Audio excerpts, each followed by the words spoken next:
Dear Tita L, may mga relasyon talaga na natatapos dahil may mga taong nagpapakahayop.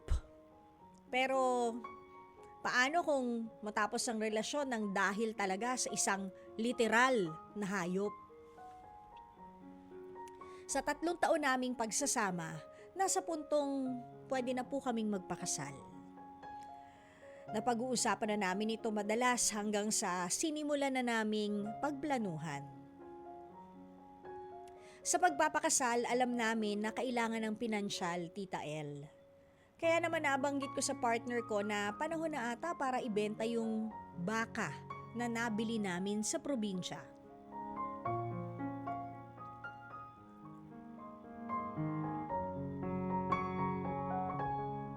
Bukod sa perang ginastos, pambili ng baka, Tita L, may ginastos din kami sa pagkain at sahod ng nag-aalaga nito. Kaso, nang banggitin ko ang ideya na ito sa partner ko, bakas ang taranta sa mukha niya.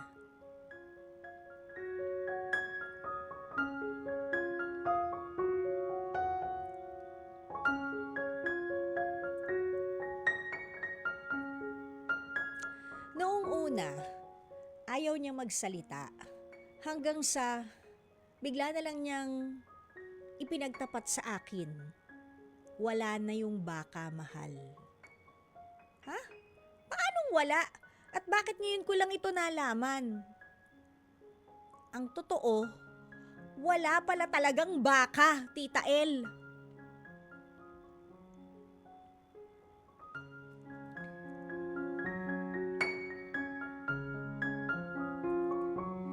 Hay, mahirap ipaliwanag pero ang pera pala namin na dapat ipambili ng baka ay nagamit ng pamilya niya sa probinsya na sila rin sana ang mag-aalaga nito.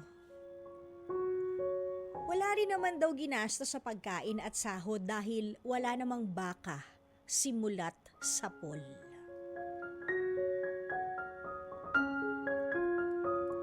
Tita L, nagmukha akong tan GA ng mga panahon na yon. Akalain mo yun, 2 taon na pala niyang itinatago ito sa akin.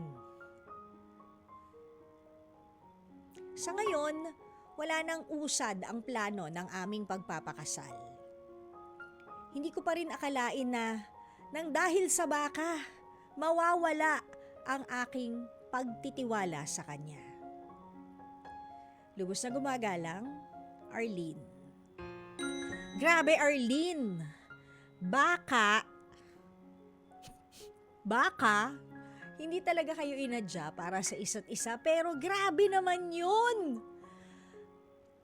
3 taon!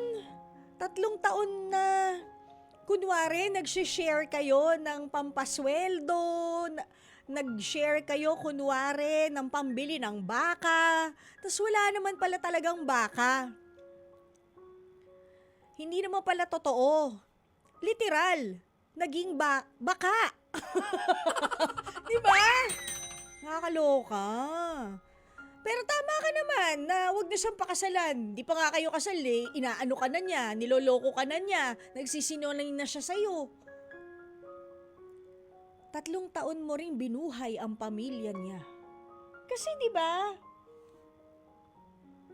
Kumbaga parang ikaw yung nagbigay ng sustento for 3 years. Grabe.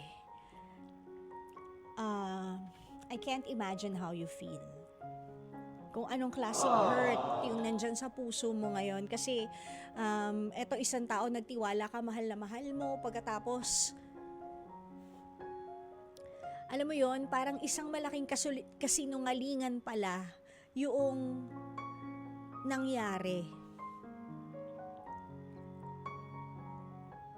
Siguro marami ka ring question sa utak mo like, minahal kaya talaga niya ako? O kailangan niya lang yung income ko para kunwari, para sa baka na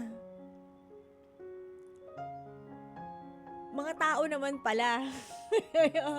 Pero sa isang banda, isipin mo na lang, wow, 'di ba? Hindi lang basta baka ang inalagaan mo, isang buong pamilya.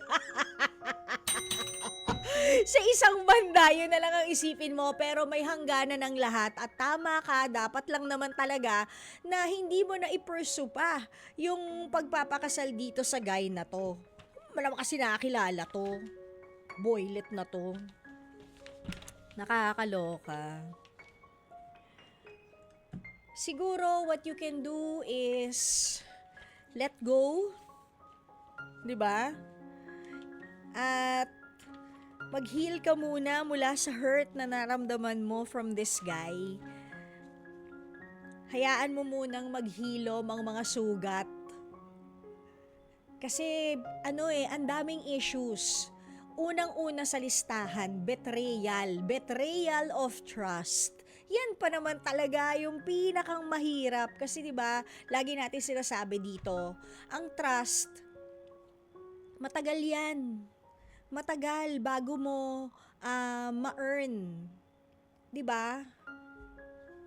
Pagkatapos, ilang saglit lang, ilang sandali lang, pag nawarak na yon, wala na. Sa tingin mo, maibabalik pa kahit papano, naaaning yung niloko mo, naaaning yung binitray mo. Sa isang banda, at least, hindi babae. Yung betrayal of trust, at least hindi babae. Imaginary, hayop. Baka, 'di ba? Ay nako. So I guess mag-heal ka muna. Pagkatapos magpahinga ka. And hopefully hindi baka or baka, 'di ba? Hopefully yung susunod mong magiging karelasyon hindi ka nalolokohin, hindi ka na pagsisinungalingan. Nakakalungkot this guy. Oh my gosh. Wala akong masabi sa baka story na to. Parang no?